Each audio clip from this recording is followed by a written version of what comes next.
రేవంత్ రెడ్డి గారు సెలవిచ్చిండ్రు ఏమని మంచి మైక్లలో చెప్పాలి చెడు చెవుల్లో చెప్పాలి అన్నాడు.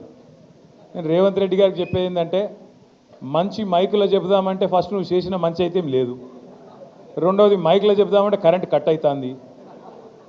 ఏం చేయాలి మరి? మంచి ఆడికెళ్ళి చెప్పాలి, మనం చేసింది ఉంటేనేమో చెప్తా అందుకుంటుంది.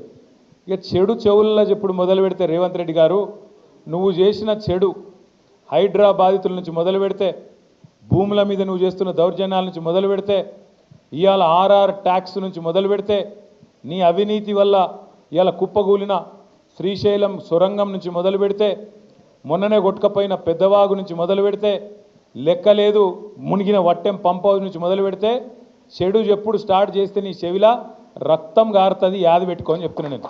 ఎందుకంటే చెడు చెవులో చెప్పాలి, మంచి మైకులో చెప్పాలి అని చెప్పి రేవంత్ రెడ్డి గారు చాలా తెలివిగా చెప్పిన అనుకొని ఆయనదైన డైలాగులు కొడుతున్నాడు. ఇంకా విచిత్రం అనిపించింది నాకు.